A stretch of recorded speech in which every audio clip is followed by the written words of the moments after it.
चलिए अब हम लोग आगे देखते हैं। हम लोग कहाँ तक पढ़ लिए प्रस्तावना में? सामाजिक, आर्थिक, राजनीतिक न्याय से पहले का टॉपिक पढ़ लिए हैं। अब देखिए अगला टॉपिक क्या है हम लोग का? सामाजिक, आर्थिक और राजनीतिक न्याय। हम लोग संपूर्ण प्रभुत्व संपन्न, समाजवादी, पंथ निरपेक्ष, लोकतंत्रात्मक और गणराज्य, इस 4 शब्द का मतलब, और एक हम भारत के लोग, इसका मतलब समझ गए। अब देखिए सामाजिक, आर्थिक और राजनीतिक न्याय, इसके बारे में हम लोग जानेंगे। इस सामाजिक का मतलब क्या है? तो सामाजिक न्याय क्या बात करता है? सामाजिक न्याय का। तो सामाजिक न्याय का मतलब होता है कि समाज में किसी भी प्रकार के लोगों को हम जाति, धर्म, मूल, वंश, लिंग, जन्म स्थान आदि के आधार पर उसके साथ किसी प्रकार का भेदभाव नहीं कर सकते हैं। उसको सामान्य रूप से प्रतिष्ठा देंगे और सामान्य रूप से आगे बढ़ने का मौका देंगे। तो वही है सामाजिक न्याय। आप इस आधार पर किसी से भेदभाव नहीं कर सकते हैं कि तुम उस जाति का हो, तुम बड़े जाति का हो, तुम छोटे जाति का हो, तुम निम्न जाति का हो, या तुम उच्च जाति का हो, या तुम अछूत जाति का हो। ऐसा हम लोग नहीं कर सकते हैं कि ये हमको करने से कौन रोक दिया? तो हमारा संविधान ही इसको रोक चुका है। तो सामाजिक न्याय का मतलब समझ गए। अब देखिए आर्थिक न्याय। आर्थिक न्याय का मतलब क्या होता है? मतलब हमारा देश या हमारे देश में जो भी शासक रहेंगे वो सभी व्यक्ति को सामान्य रूप से ऊपर उठने का मौका देंगे, सामान्य रूप से आर्थिक उपार्जन करने का मौका देंगे। किसी को किसी प्रकार से भेदभाव नहीं किया जाएगा। जो गरीब है, जो आर्थिक रूप से काफी पिछड़े हैं, उसको भी ऊपर उठाने का प्रयास सरकार के द्वारा किया जाएगा। जिसमें आप देखते होंगे कि समय समय पे सरकार के द्वारा कुछ योजना ला करके बीपीएल मतलब जो बिलो पॉवर्टी लाइन से हैं जो व्यक्ति, उनको ऊपर उठाने के लिए प्रयास किया जाता है। उनके लिए कुछ सुविधाएं दी जाती है, मूलभूत आवश्यकता की पूर्ति कर ले, जिससे कि उनको उससे ऊपर उठने का मौका मिलेगा। इस सभी प्रकार का व्यवस्था इसलिए है क्योंकि आर्थिक न्याय की बात करती है हमारे संविधान, और इसीलिए यहाँ देश के जितने भी लोग हैं भारतवासी, उन सभी को ऊपर उठाने का प्रयास किसके द्वारा किया जाता है? हमारे देश के सरकार के द्वारा, है ना। तो आर्थिक न्याय का मतलब समझिए। राजनीतिक न्याय समझिए। इसमें भी सभी व्यक्ति को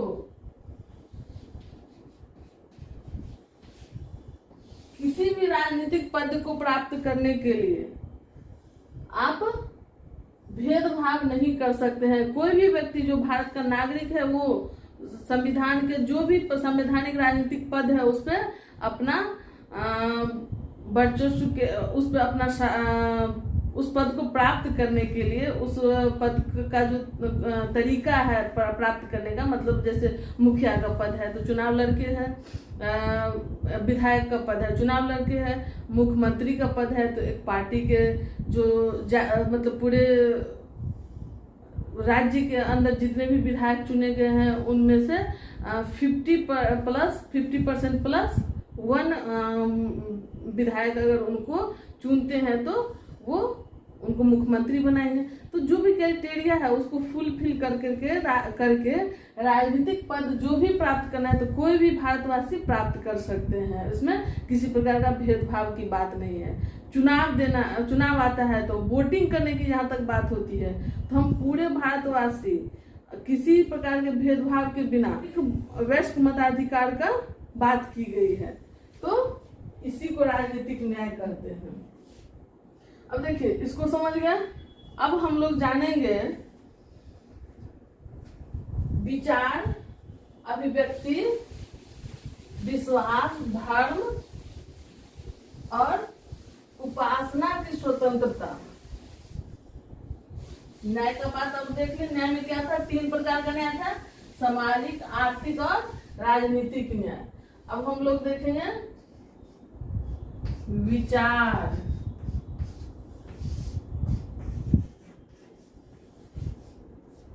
अभिव्यक्ति,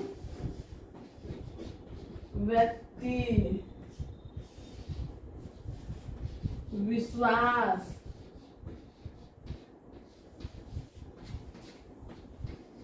धर्म और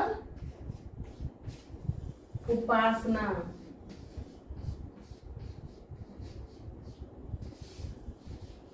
का स्वतंत्रता, मतलब इस सभी का स्वतंत्रता हम लोग को प्राप्त है। इस चीज के बारे में थोड़ा हम लोग जान लेते हैं।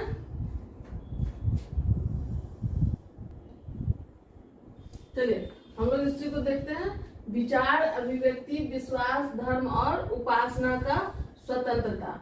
इसमें देखिए, इसमें सबसे पहले हम लोग देखते हैं विचार। ये विचार क्या है?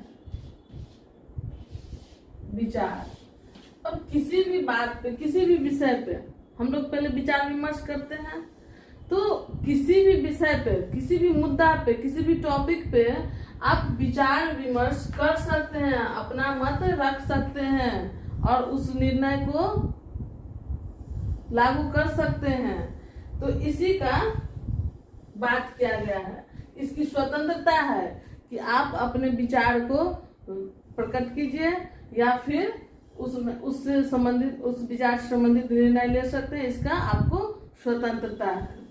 चलिए अब देखिए अभिव्यक्ति, इसके बारे में हम लोग जानेंगे। अभिव्यक्ति की स्वतंत्रता का मतलब क्या है कि अपनी अपनी वही विचार, जो अपना जो सोच, सबका अलग अलग दृष्टिकोण होता है।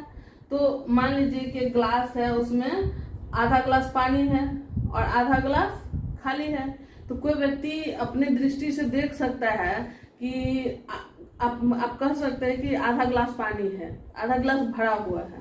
तो आपका दृष्टिकोण में वो आधा भरा हुआ है, लेकिन कोई ये भी कर सकता है कि आधा वो खाली है। तो आप ये देखिए कि दोनों अपने अपने सोच से बोले, किसी को खाली नजर आया, किसी को भरा नजर आया, लेकिन बात तो दोनों सत्य है, दोनों सत्य है। तो दोनों की अपनी अपनी अभिव्यक्ति, प्रकट करने का तरीका है।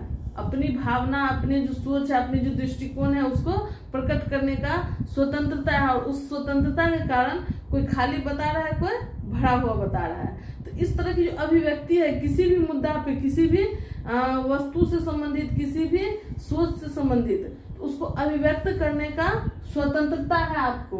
तो इससे क्या होता है? इससे नया दृष्टिकोण विकसित होता है, नया सोच आदमी का डेवलप होता है। इसीलिए अभिव्यक्ति की स्वतंत्रता दी गई कि आप अपने नजरिया से किसी चीज को देखें और उसके बारे में अपनी धारणा प्रकट कर, अपने दृष्टिकोण उसमें शेयर कर सकते हैं, बता सकते हैं। उसकी व्यवस्था की गई है। अब विश्वास, धर्म और उपासना।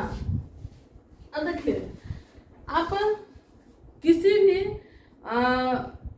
धर्म से संबंधित देख लीजिए, विश्वास से, अब किसी भी पूजा पाठ या किसी भी प्रकार के विचार को या किसी भी प्रकार की साधना को, किसी भी प्रकार के ईश्वर में विश्वास आप रख सकते हैं। उसका पूजा पाठ कर सकते हैं, उपासना उसके लिए कर सकते हैं। किसी भी धर्म से संबंधित आप विश्वास रखिए या उपासना रखिए, उपासना कीजिए, इसकी आपको स्वतंत्रता है। इसको समझ गए? मान लीजिए कि हम शिव जी का पूजा करते हैं, तो शिव भगवान का पूजा करते हैं। अब कोई कृष्ण का पूजा करते हैं, कोई राम का पूजा करते हैं। तो आपको इसकी स्वतंत्रता है कि अपनी, आप जिसमें श्रद्धा रखते हैं उसको आप, उसके लिए आप फंक्शन कीजिए, उसका आप फास्टिंग उनके लिए रखिए या उनका जो बताया हुआ मार्ग है उसमें विश्वास रखिए। तो ये आपकी अपनी निजी मामला है, इसको आप स्वतंत्र तरीका से पालन कर सकते हैं। तो यही स्वतंत्रता है, विचार, अभिव्यक्ति, विश्वास, धर्म और उपासना की स्वतंत्रता। अब अगला देखिए, प्रतिष्ठा और अवसर की समता। प्रतिष्ठा और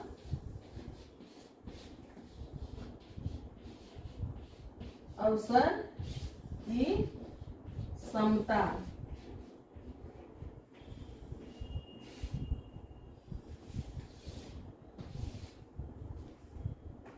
इस चीज को हम लोग जानते हैं, प्रतिष्ठा और अवसर की क्षमता। और देखिए प्रतिष्ठा का मतलब क्या है, सभी नागरिक जो भारत देश में रह रहे हैं उनके साथ समान व्यवहार किया जाएगा, एक जैसा व्यवहार किया जाएगा। अब जैसे कि हम लोग न्यायालय में जाते हैं, अगर किसी प्रकार का मुद्दा हो गया, किसी प्रकार की घटना हो गई, तो जिस तरह का कानून होता है तो वो सभी पे एक जैसा लागू होता है। न किसी जात के आधार पर उसको ज्यादा छूट दिया जाता है, न धर्म के आधार पर ज्यादा छूट दिया जाता है, न रंग के आधार पर, न लिंग के आधार पर, किसी प्रकार का छूट नहीं दिया जाता है। तो उसी को कहते हैं प्रतिष्ठा, सभी के साथ एक जैसा व्यवहार और एक जैसा उसको सम्मान दिया जाएगा। और अवसर मतलब सबको ऊपर उठने का एक जैसा मौका दिया जाएगा। अब यहीं पे क्या है, इसी में क्या है, किसी किसी को जैसे पिछड़ा वर्ग है उसको आरक्षण की व्यवस्था की गई है। मान लीजिए कि जो SC है, ST है, महिला है, तो जो आर्थिक रूप से, सामाजिक रूप से जो नीचे दबे कुचले लोग हो जाते हैं समाज में, उनको ऊपर उठाने का सरकार का ये कर्तव्य है कि उसको विशेष आरक्षण दे करके, विशेष रूप से उसका कुछ प्रोटेक्शन दे करके उसको मुख्य धारा में, समाज के मुख्य धारा में जोड़े। इसीलिए उनके लिए कुछ आरक्षण की व्यवस्था की गई है। इसको अवसर की क्षमता के खिलाफ नहीं माना जाएगा, क्योंकि जो समाज के मुख्य धारा से नीचे छूट चुके हैं तो उनको भी ऊपर लाने का तो काम किनका है, सरकारें का है। तो सरकार कैसे करेगी, उसी अवसर में उसको कुछ विशेष अवसर दे करके कि वो भी समान आदमी की श्रेणी में, जो समाज के जो एक स्तर का आदमी है उसमें वो भी आ सके। तो वहीं पे ये अवसर की क्षमता के खिलाफ कुछ मतलब आरक्षण दिया जाता है, लेकिन उसको इसके विरुद्ध नहीं माना जाएगा, इसके खिलाफ नहीं माना जाएगा अवसर की क्षमता का। तो हम लोगों को प्रतिष्ठा और अवसर की समानता है। किसी भी प्रकार से आप किसी भी व्यक्ति को छोटा बड़ा ऊंच नीच नहीं कर सकते हैं, उससे घृणा नहीं कर सकते, उसको एक जैसा, सभी को मानव, सभी मानव एक जैसा है, इस तरह का उनको सम्मान देना पड़ेगा। अब हम लोग क्षमता तक पढ़ाई कर लिए, प्रस्तावना की क्षमता। अब देखिए हम लोग पढ़ाई करेंगे अभी व्यक्ति की गरिमा और राष्ट्र की एकता और अखंडता सुनिश्चित करने वाले बंधुता बढ़ाना, है ना। तो व्यक्ति की गरिमा और राष्ट्र की एकता और अखंडता, इसको सुनिश्चित मतलब कि ये फिक्स करने के लिए, निश्चित करने के लिए क्या बढ़ाना है, बंधुता। बंधुता का मतलब क्या होता है, सबसे पहले इस चीज को जान लेते हैं। बंधुता का मतलब होता है भाईचारा। भाईचारा मतलब भाई भाई।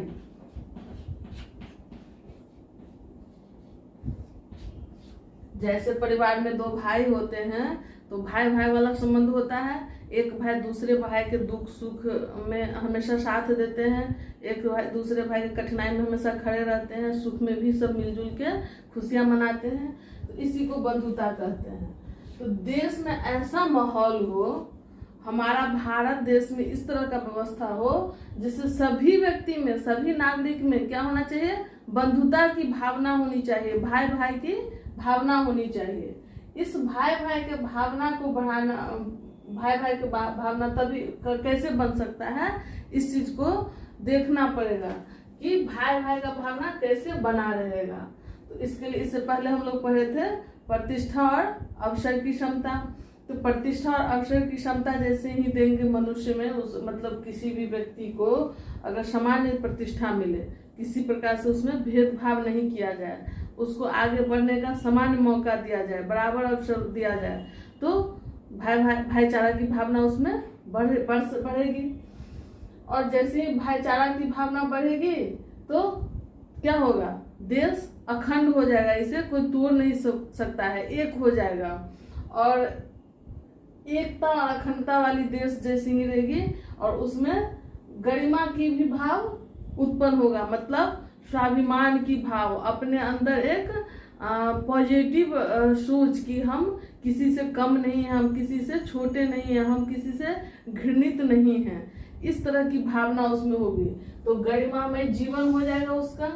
अगर बंधुता बढ़ेगी तो देश अखंड और एक हो जाएगा, इसे कोई भी बाहरी शक्ति या किसी आंतरिक क्लेश के कारण इसमें टूट नहीं हो सकता। इस बात को इस तरह से समझिए कि एक परिवार में अगर 2-3 भाई हैं, बहनें हैं, तो अगर माता पिता सभी को सामान्य दृष्टि से देखते हैं, सभी के विकास के लिए सामान्य काम करते हैं, सभी को ऊपर उठने का मौका देते हैं और सभी को एक समान व्यवहार करते, किसी को नीचा नहीं, किसी को ऊपर नहीं, किसी को श्रेष्ठ, किसी को छोटा या किसी गलत शब्द से प्रयोग नहीं करते कि तुम निकम्मा हो, नालायक हो, तुम घर से दूर हो, इस तरह की भावना की बात नहीं करते हैं। तो क्या होता है, सभी बच्चे मिल करके उस परिवार को मजबूत करने का प्रयास करते हैं, सब सफल होकर के अपने माता पिता को मजबूती प्रदान करना चाहते हैं। तो भाईचारा बना हुआ है। अगर मान लीजिए कोई बच्चा को माता पिता बोलेगा नहीं तुम एकदम निकम्मा हो, नकारा हो, तुम्हारा कोई महत्व नहीं है मेरे परिवार में, तुम गलती से समाज में इस परिवार में आ गए हो, धीरे धीरे उसकी मन स्थिति कमजोर हो जाएगी और कमजोर हो जाएगी तो क्या हो जाएगा, वो परिवार से टूटने लगेगा, परिवार से अलग होने लगेगा, परिवार के उत्कर्ष में वो भूमिका नहीं परिवार को ऊपर उठाने में भूमिका नहीं निभाएगा, परिवार अच्छा हुआ बुरा हुआ इस तरह की भावना उसके अंदर नहीं रहेगी कि हमारे किसी अच्छे प्रयास से उसमें परिवार में मजबूती आएगा, ऐसा कुछ नहीं रहेगा। इसीलिए जब भाईचारा का भावना रहेगा, कब भाईचारा का भावना होगा, जब सामान्य प्रतिष्ठा मिलेगा, मौका मिलेगा एक साथ ऊपर उठने का, तो समानता की जहाँ बात होगी, इन सब कारणों से भाईचारा की वृद्धि होगी। भाईचारा की वृद्धि होगी तो देश अखंड और एक हो जाएगा और सभी गरिमापूर्ण जीवन जिएंगे। इस चीज को हम लोग समझ गए। अब देखिए, अब हम लोग आगे देखेंगे कि बंधुता बढ़ाने के लिए दृढ़ संकल्पित होकर आज तारीख 26 नवंबर